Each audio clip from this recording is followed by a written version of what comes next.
안녕하세요. 날이 참 추워지고 있지만 저는 요즘 따뜻하게 지내고 있습니다.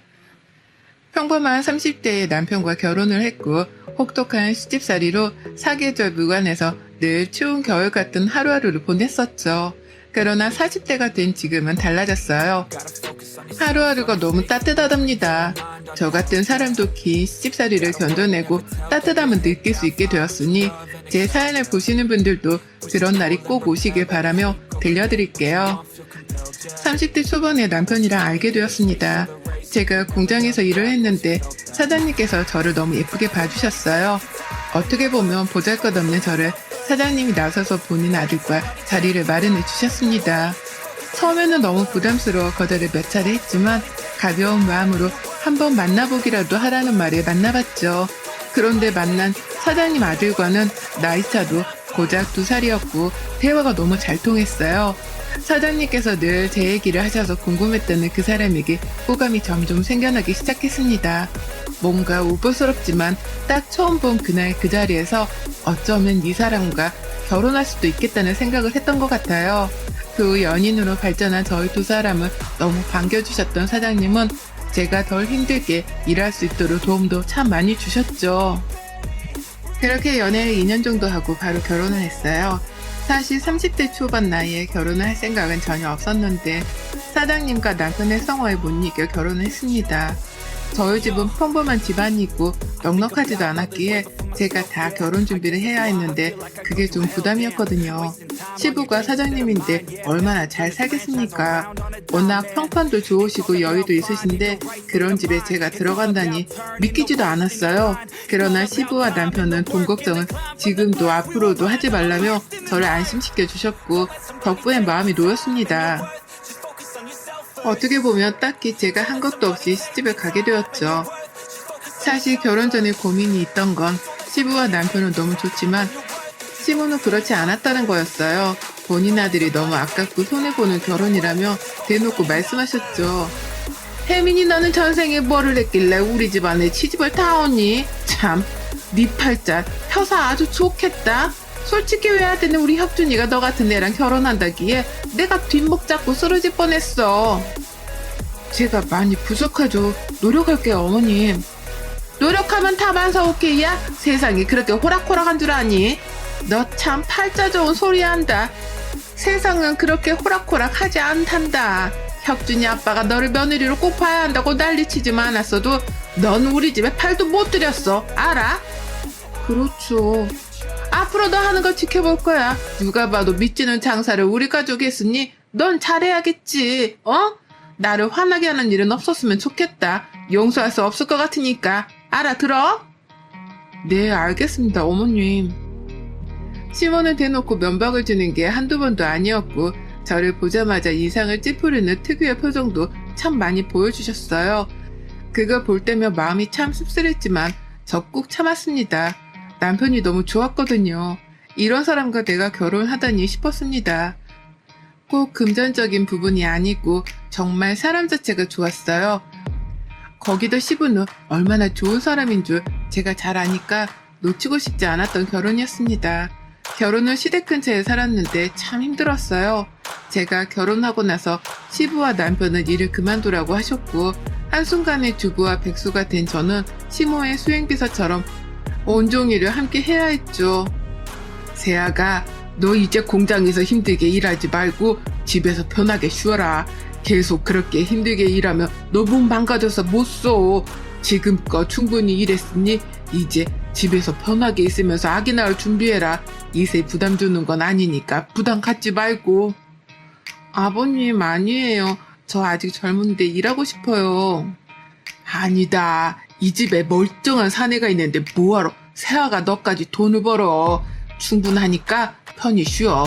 그동안 힘들게 산 세월 보상받는다고 생각하고 편하게 생각해라. 그래, 아버지 말 들어. 시아버지가 사장이고 돈 잘 버는 남편이 있는데 왜 당신이 나가서 고생하고 그래.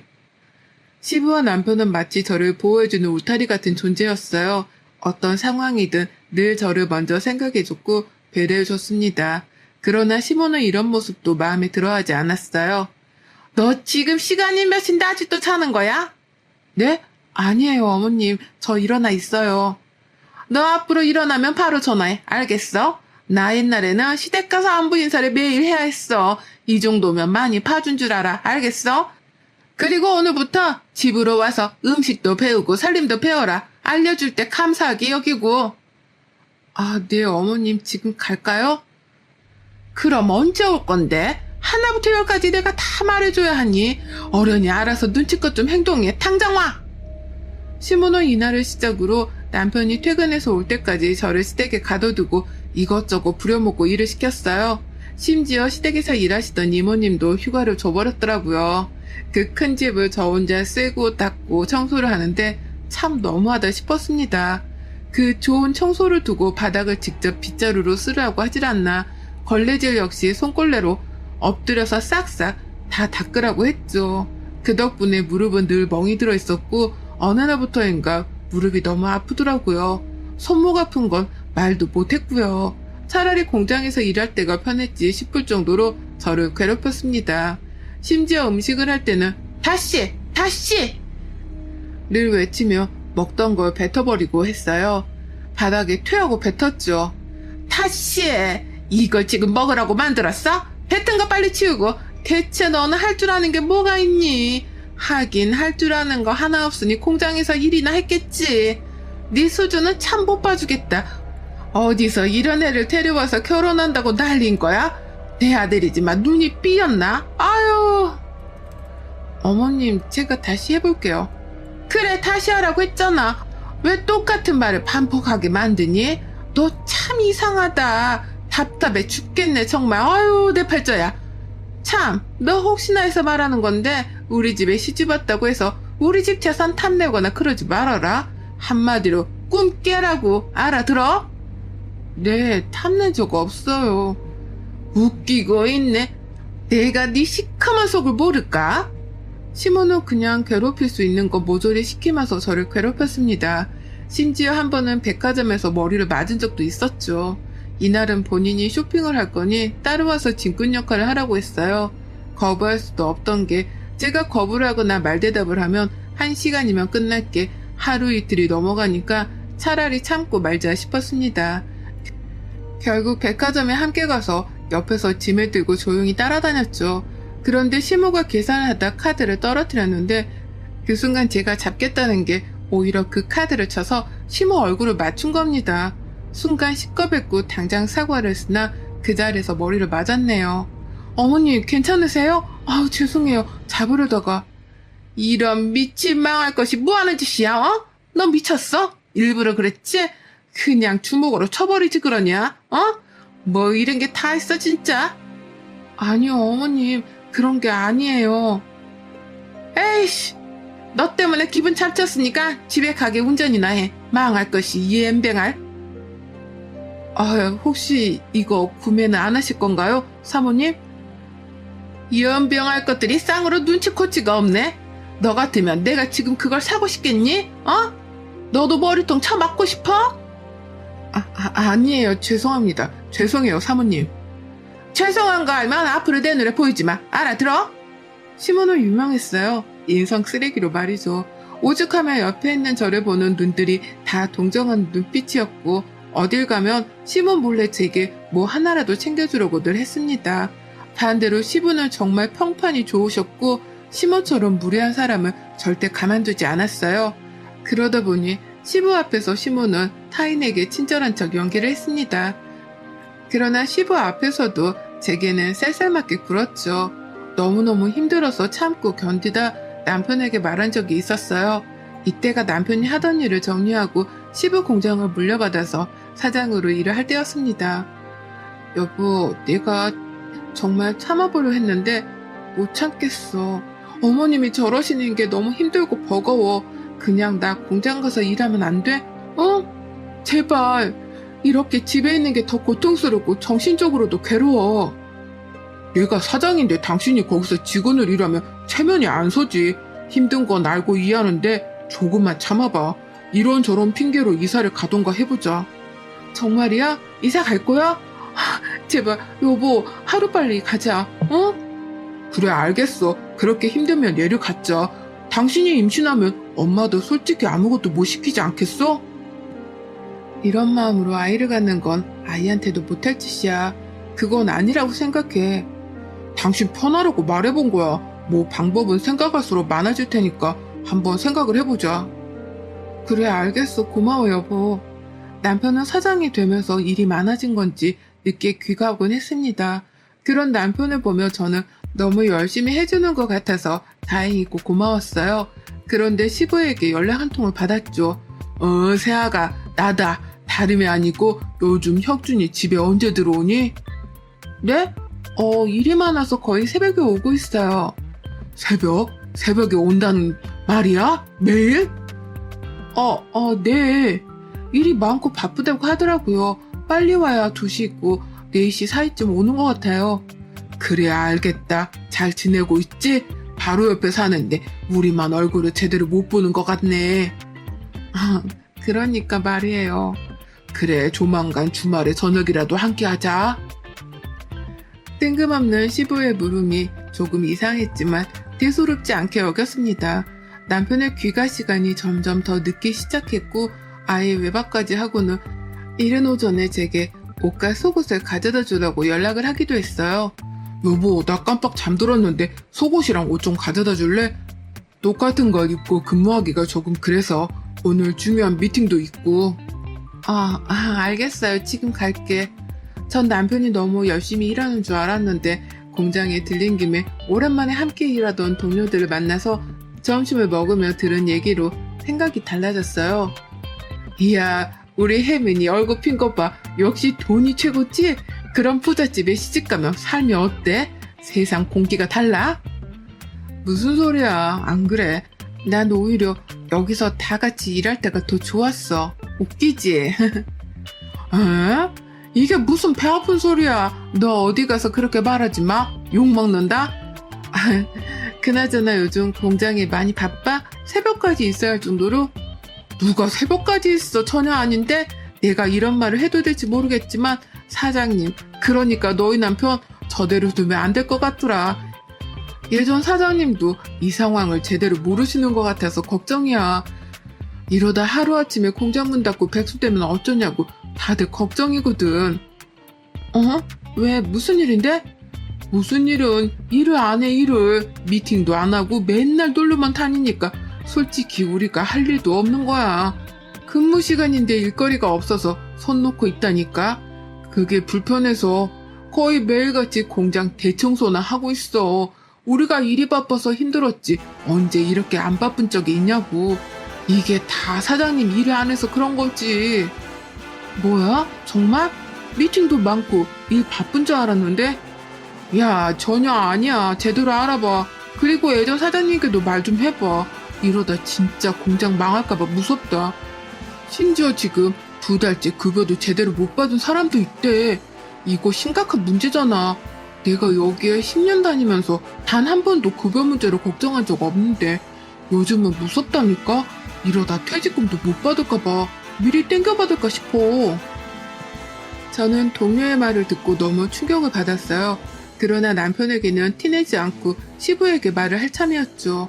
하필 안 좋은 일은 같이 몰아서 온다고 시부에게 말을 하려고 시댁에 갔을 때는 분위기가 좋지 않았어요. 세아가 왔니?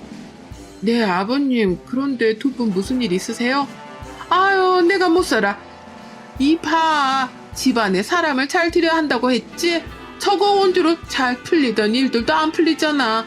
멀쩡하던 당신이 어떻게 하루아침에 간암이냐고. 말도 안 돼. 네? 간암이요? 아버님이요? 아버님 병원 어디로 가신 거예요? 확실하대요? 아이고, 별거 아니니까 걱정 말아라. 내가 또 가진 게 돈밖에 없으니 최고 병원에 최고 의사한테 수술 받으면 금방 회복할 거야. 걱정 마. 웃기지 마. 당신 그렇게 여유 부릴 때 아니거든. 당장 입원하자. 1인씩 빼줬다고 하니까 가자고 얼른. 세아가 너는 집에 있거라. 놀랄 거 없어. 울지 말고.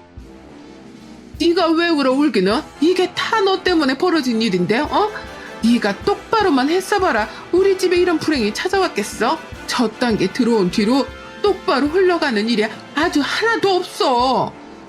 제게 시부의 가난 소식은 정말 세상이 무너지는 기분이 들 정도로 절망적이었고 눈물이 앞을 가렸어요. 저는 남편에게 전화해서 당장 알렸으나 남편은 또 일핑계로 늦게 들어왔죠. 이것저것 평소에 좋아하시던 창거리도 만들고 챙겨서 병원으로 갔습니다. 그런데 들으면 안 될 얘기를 들어버렸죠. 제가 딱 갔을 때 시무와 의사가 밖에서 대화 중이었는데 그걸 듣게 되었어요. 거두절미하고 딱 말해보세요. 그래서 저 사람 죽어요, 안 죽어요? 아, 사모님, 생명에는 지장은 없으니 걱정 마세요. 수술 최선을 다해서 할 거고 저희 의료진들 다 실력 뛰어나니 믿으세요. 아니, 지금 그게 중요한 게 아니라 간암이 심각하다면서요. 왜 안 죽죠? 거참 신기하네. 너무 열과성을 다할 필요는 없어요. 쉬엄쉬엄 하자고 이럴 때 쉬는 거 아니겠어요?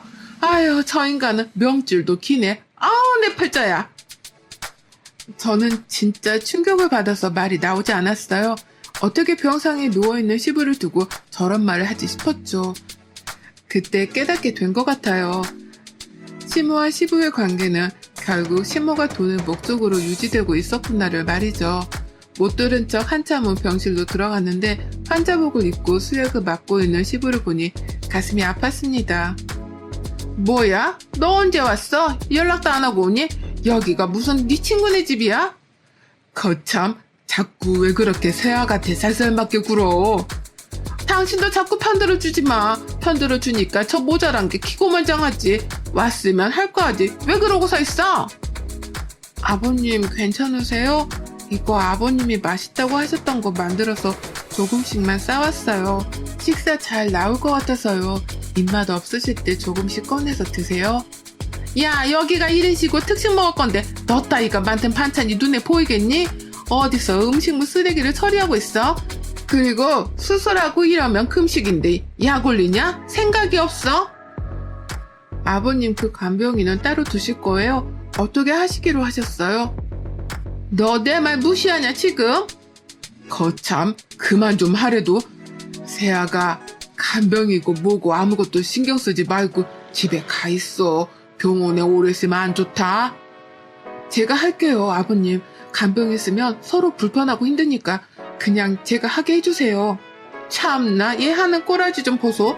너 지금 대놓고 무시하냐고 나를. 네 시아버지 믿고 이러는 거야 지금? 그리고 천문일령을 두고 왜 너를 쓰겠니? 저는 시모의 말을 끝까지 무시했어요. 사람 같지 않아서 더 이상 상대하고 싶지 않았습니다. 그리고 시부가 너무 안쓰러워 제가 직접 병간호를 하고 싶었고 고집을 부려 결국 하게 되었죠. 병간호라는 게 사실 힘들지만 그래도 저는 시부라면 할 수 있었어요. 그 와중에 남편은 여전히 철없이 행동을 했고 제가 붙잡고 말했습니다. 당신 정신 차려. 정말 왜 그래? 원래 이런 사람 아니잖아. 아버님 병상에 계시면 당신이라도 정신 차려서 행동해야지. 왜 그러는데 정말. 내가 사장이고 우리 집 재산이 얼마인데 뭔 일을 해야 하는데. 공장은 어차피 알아서 굴러가. 그니까 잔소리 좀 하지 마. 어? 당신 고분고분한 줄 알았더니 아니네. 뭐야? 정말 왜 그래? 미친 거 아니야? 아버님이 평생 지켜온 공장이야. 심각하게 생각해야지. 야야, 까부지 마. 조용히 있어 그냥. 이게 잘해주니까 기어오르네. 남편은 제게 선을 넘었고 이날 이후 시무랑 다를 것 없이 제게 행동했습니다. 시부 간병도 솔직히 힘들었지만 마음은 불편하지 않았어요. 다만 남편과 시모의 행동에 점점 더 지쳐가고 있었죠. 제가 결혼한 게 아니라 마치 이 집 노예로 들어온 기분이 들었어요. 그 후 긴 시간 끝에 시부는 회복을 하셨고 집에서 요양을 하셨습니다. 그 곁을 늘 지켰고요. 하루는 저를 불러 말씀하셨습니다. 놀라지 말고 들어라. 내 아들이지만 저 자식 사람 만들기는 글렀어. 여자도 있고 그 여자랑 놀러 다니느라 돈은 흥청망청 쓰고 공장도 말아먹으려고 하고 있더라. 세아가 너가 그 자리를 대신하고 내 아들과 이혼해라. 내 재산은 모두 너에게 줄 거니 새 인생 살아라. 나도 이혼하고 싹 다 정리하고 조용히 살 거다. 정말 충격적인 얘기였지만 남편의 외도 증거를 이미 다 확보해 두신 시부의 굳은 다짐을 보고 전 이 악물고 분에 넘치지만 사장 자리에 앉게 되었어요. 며칠 내내 밤을 새더라도 공장 복구하는데 힘을 썼고 저를 인정해주지 않던 직원들은 저를 인정해주기 시작했죠. 이 과정에서 시부의 도움으로 최고의 변호사들을 통해 이혼 절차도 밟았습니다. 남편의 외도와 시집살이가 결정적 사유였고 남편에게 위자료까지 받아서 나왔어요. 공장의 위자료에 시부의 재산까지 받은 저는 솔직히 평생 놀고 먹어도 충분했지만 공장을 지키는 걸로 시부에게 은혜를 갚기로 결심했죠. 시부와 남편은 노발대발했지만 결국 저와 시부에게 벌어진 저들은 처참한 인생을 맞이하게 되었습니다. 제가 자리를 잡고 안전해진 걸 본 시부는 지방으로 내려가셨고 전원주택에서 편히 살고 계세요. 몸도 많이 회복하셨지만 주기적으로 함께 병원을 가고 있습니다. 이혼 후 지금껏 명절이면 외로우실까 친정 식구들과 시부 이렇게 모두 시간을 보내고 있어요. 그리고 자주 내려가서 시부와 시간을 보내고 있답니다. 제게 시부나 아버지 같은 분이라 남은 생을 외롭지 않도록 함께 해드리려 해요. 너무 고통스럽고 처참한 시간 뒤에 시부가 계셨기에 전 오늘도 내일도 숨쉬며 두 다리 뻗고 잘 살 수 있답니다. 여러분의 생각은 댓글로 남겨주세요. 오늘도 시청해주셔서 정말 감사합니다.